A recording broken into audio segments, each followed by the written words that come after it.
This is the third in our series of conversations with senior managers and leaders, really about what kind of research has influenced them, or what kind of thinking, thought pieces have changed their practice, but also in a more general way about NHS organisations and how they use research or produce research more.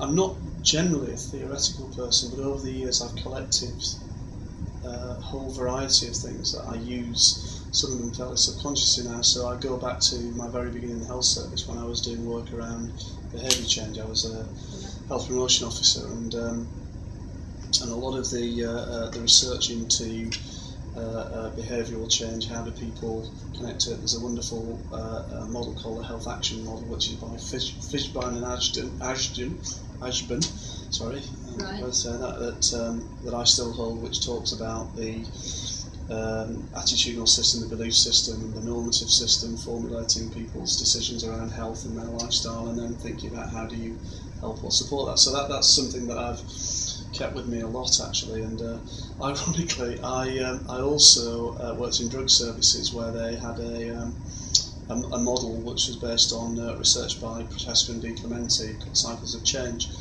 And I heard Mike Kelly from NICE speak recently, and somebody's asked him, tell us something that you've in the public health space that you don't think works, and he quoted that one. So I'd been carrying that one around with me. No, I haven't particularly been applying it, but interestingly, I pick up things not always as kind of directly linked to the academic studies, but obviously sort of evolution of the academic work. And I was I enjoy a lot of the TED Talks.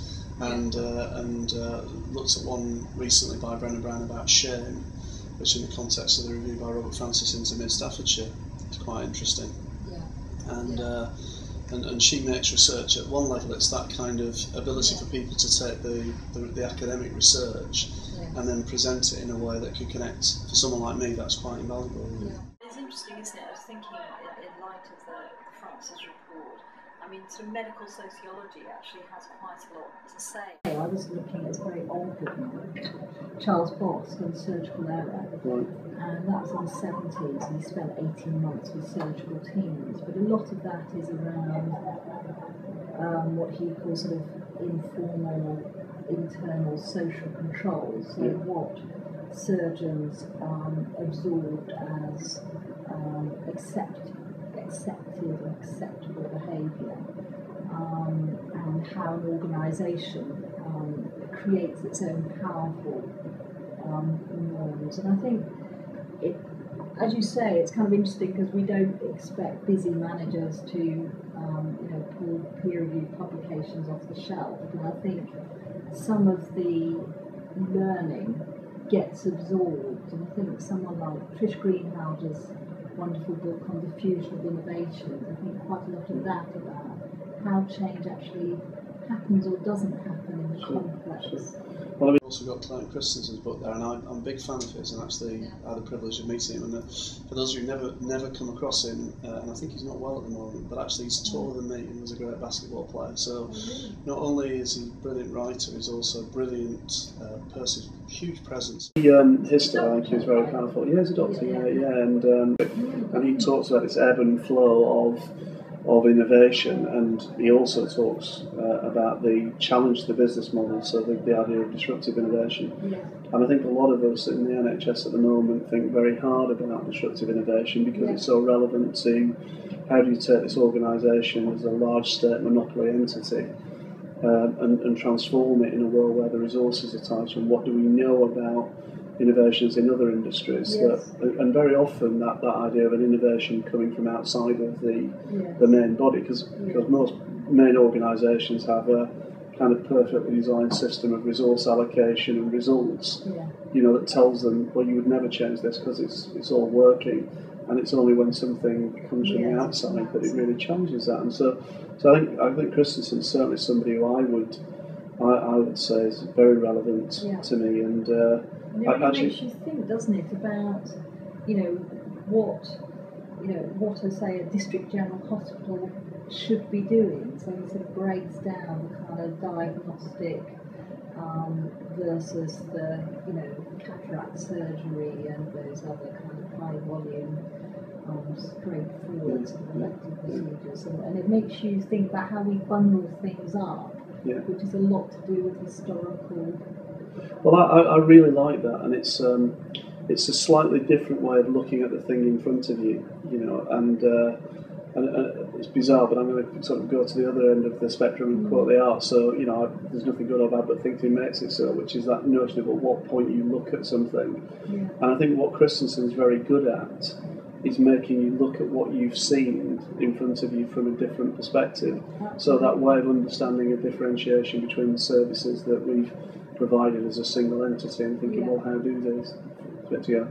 I really enjoy that. I think it's very stimulating, and it gives you it also, not only does it give you some tangible, it also gives you a technique to deal with things. I mean, the other, it's slightly different to a research base, but I like the what if questions, which fundamentally drive a lot of research. So they make you force you to look at something from a different perspective, and it's almost like kind of research for beginners. Really, it's that kind of way of sort of allowing you to sort of like look at a problem and think, well, if I looked at it from a slightly different angle, or if I took an assumption about this problem and said, well, what if I change that assumption? What does that do to change things around it? And all of a sudden, you start to have those kind of breakthrough, insightful moments that very often lead you to a solution that you simply couldn't find before. And my brain works in a particular way where I kind of need to make things simple. That's it's a great driving force. So big academic tones, I can do the statistical analysis to make sure we've got something valid in there, but actually present it to me. So I want to see what's that mean in practice, and then that gives me a way to focus my thinking. I find incredibly helpful. You need the story, don't you? Because he gives lovely little case studies, like the no one could have predicted in a way the failure of IBM, but he shows the counterfactual of what if there hadn't been Bill Gates, whatever, and he takes you down these little case studies, which I think that appeals to me. I think a common thread, I was just picking out from my library some books that I've loved, and a common thread has been the powerful writing and the framing of stories. Athol Gawande, patient safety is something that I know a bit about, and Athol Gawande is this, a bit like you were saying about Clayton Christensen, because I was lucky enough to meet him, again, very charismatic surgeon, but he writes so beautifully about the patient and the story, and it's almost like a detective story, some sort of... I mean, we often talk about research into practice, and actually research into stories would be good. Because actually that has a real connection to people, and of course stories work at a different level. So one of the issues for me is this sense of research pursuing and having as its entity rationality ultimately. There is a rational reason, there is a business case, there is a set of scientific evidence that presents in a particular way. And coming out of my sort of early days of behaviour change, even before I came to the NHS, I was selling beer, in Barnsley. All of the things that I saw that were actually impacting on people in terms of what happened as a consequence of hearing something were connecting at a different level. It's not always the rational that changes things, it's more the irrational, it's more our emotions. And stories are a great translator of the rational to something that connects with people's emotions. It's not wrong, is it? I think we somehow think there's a hierarchy of knowledge, and that absorbing sort of facts and the whole sort of, I suppose, paradigm of evidence-based medicine, of a rational, research-based knowledge. No, I think it's very interesting that, because those issues of stories in terms of how people express them are kind of very, very important in primary care. So much of the judgment that's made about individuals is made on an understanding of them in the round. In a way that, say, if you are a surgeon or someone who has a an intervention in secondary care, very often you are seeing a small bit of the person. You know, you might argue that the general physician see more, but actually certainly a lot of the interventions are around small bits, and yet our research, the volume of research into secondary medicine versus primary care, general medicine, you know, it dwarfs what we know. Trying to get research in general practice, you know, has been a great pressure point to try and get more of the research money allocated to general practice. And yet in general practice you have much more of a broader understanding of individuals, which should give you a greater richness to underpin the research in some ways, and yet we've almost kind of got that in the polar opposite. I think there's a whole practice called narrative-based medicine in primary care, which is about almost, you know, learning deeply about the story of the patient, because there are clues and cues which will provide the kind of rounded picture. We've got Iona Heath, and there's a wonderful GP who died, young Kieran Sweeney, who talked very much about the GP sort of bearing witness somehow and understanding that. I knew both of those while still in Iona, of course, and yeah, it was great GP, and I remember going quite a long time ago to, I was doing some work looking at Great Ormond Street, you know, the most specialised trusts around children, and we went up to Kentish Town to see Iona and talked to her about how do you use that service, and you know, it was a really interesting contrast of this highly specialised facility that was providing extended services and secondary services, but operating with some of the most diverse and difficult populations, and Iona's view of life and what a specialist trust was, and the specialist trust view of the specialist trust, were a really interesting challenge. And so you know, some very interesting people. And as I say, I think primary care is underutilised as a place for research, and actually the medicine of primary care is under-researched. Yes. Yeah. No, it's interesting, isn't it? In John Gladden's study, what I think, for me, the top-line message, which is really interesting, was that the doctors and nurses on general medical wards seemed kind of surprised by the challenging behaviour in a way that perhaps the mental health trusts staff wouldn't. And yet the reality is, we know from some cohort studies, about 40% of inpatients now have dementia.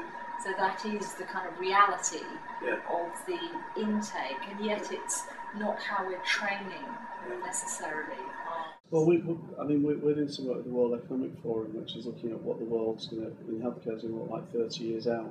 Interestingly driven by them, because credit ratings agencies are saying we must understand what the drivers on your expenditure are. So it's coming from an interesting perspective. But but one of them is this idea of the spending money as a sort of like holistic way, so we don't have silos of expenditure. You put the money down to deal with an individual's care needs, their medical interventions, their education, their housing. So you try to allocate public resource to that. And interestingly, you also the other driver that they've identified is big data, i.e. we ourselves will know more about our own health than we've ever done. So we wake up, we look in the mirror, and the mirror tells us our blood pressure, whether we slept well, what our predisposition to sort of exercise will be that day, or indeed any treatments. And the challenge for health systems is not then to sort of say, well, given that we'll each know individually more about our own individual aspects of susceptibility, we have to be even more specialised to deal with that. The challenge, of course, is to respond to that agenda by saying we have to now support people as the font of knowledge and wisdom themselves by providing them with advice, support to stay healthy based on what we know about them. So it orientates a system not to be more specialised, but actually to get better at being supportive and facilitative of someone themselves as the main asset in their own healthcare. Yeah. So it really challenges us, and this whole notion of holistic medicine and care, which is sometimes perceived to be very fluffy, and you almost get the imagery of surgeons with knives being very forensic and holism being much more fluffy. But the truth is that actually all the indicators say if we want to have sustainable healthcare systems, we've got to move towards more to the holism in our concept, in the way that we deal with things, and stop carving it up into small little bits that different people do, and we have massive amounts of boundaries between each of them. Yeah. And I guess too, where I think research is helpful is things like, say, within self-management, self-care, which is obviously the way that the service is going to have to go in terms of that, supporting self-care, given the prevalence of chronic disease and multi-morbidity. We know something about the kind of organisational support which is more or less effective. So I think we know that nurse-led motivational coaching tends to be more successful than perhaps some of the other kind of less skilled offerings to the patients. That's a great example of research having influenced me, really, because I attended an event where they had. So this is going to sound incredibly vague and frustrating for anybody watching now, but the research was looking at coaching interventions prior to discharge, as opposed to education interventions prior to discharge, i.e. giving people guidance. And the coaching thing was actually about saying, this is what's likely to happen. These are your potential responses. I'll ring you in 2 weeks' time and just help you, and you've always got me if you need me. As opposed to saying, here's the guidance, here's your, when you take your pills. Right. And the massive reduction in readmissions by using coaching rather than education. And even when people were well educated and informed about problems, giving them that coaching support as well as understand their, about how to function, how to deal with these things, when to be worried, when not to be worried. That kind of stuff was having it was something like 50% better at reducing readmission rate. I don't know if it's the same one, but a similar study that I read like that was Wenberg's in the States, which is very much about a kind of intensive case management project to prevent emergency admissions, but using these very skilled, I think, sort of, motivational coaching techniques where you would also kind of reflect back to the patient, so the patient would be monitoring their health status, but they would be kind of taking control of their, they would have a bit in a way like the diabetes year of cares, but it's linked to personalised care plans and realistic targets, and then having a nurse checking in with weekly phone calls and having that interaction. I think there's a huge amount in that, and it was interesting that the trigger for it wasn't an article or something in the short term. I actually heard the original research presented and was. I wish I could remember. It's a bit like Birmingham Own Health was a model a bit like that. Yeah, I think I want to say it was in Wisconsin, but I can't. Right. It wasn't a massive project. It was a medium sort of scale in a number of hospitals, but it was completely compelling. And I've been going around ever since saying we need to do more coaching. And in fact, we just identified a whole group of GPs who are moving from a consultation model to a coaching model, where they're having, for people with 2 or more chronic conditions, they have half-an-hour sessions rather than 10-minute appointments, and it's effectively a coaching intervention. Very interesting, and certainly Rebecca Viney in London, in the London Deanery, is doing a lot, and Shahid Ali up in Bradford, in his practice, has been doing a lot around coaching. Very, very interesting. What do you think NHS organisations can do to encourage more either uptake of research or just more interest generally among managers and staff?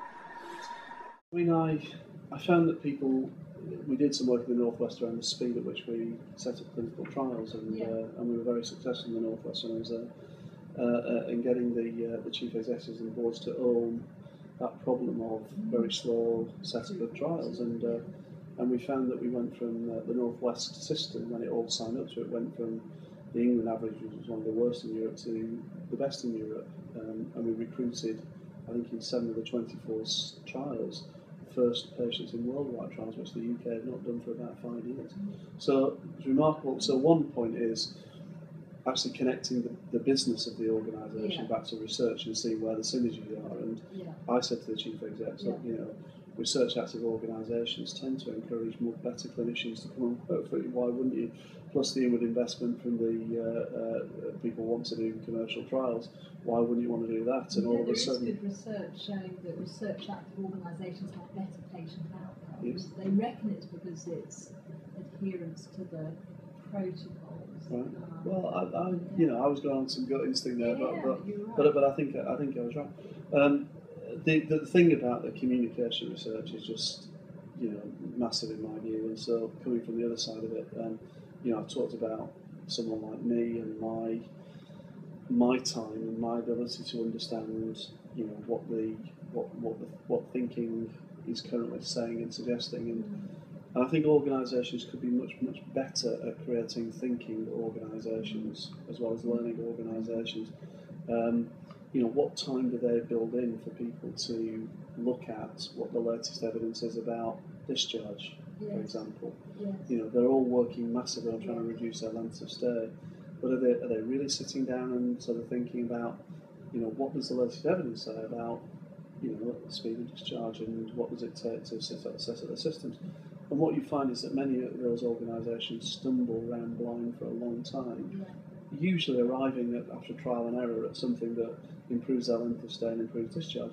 And then all of a sudden they'll say, "Oh, we've seen the research and it says what we're doing," And of course you say, "Well, if you'd have looked at the research in the first place, you might have arrived at what you were doing a bit." So I think that kind of notion of making research accessible and putting it in as something which is rewarded in people's days, so that they're actually actively encouraged to take time to think.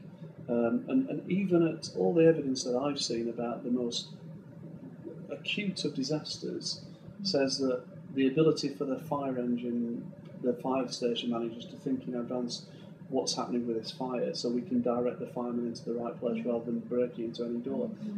Even at the most extreme, that thinking time is incredibly valuable. And I think that there's such a lot of information out there, carefully researched information, which is not being taken up, not because people don't believe it, but simply because they just don't have the time or the incentives in their days to sort of access it. And I think that's where places like the Confederation, the networks that we've run, that do digest, that make research more accessible and easy, putting into the kind of things that I speak about, the stories that relate back directly to the evidence.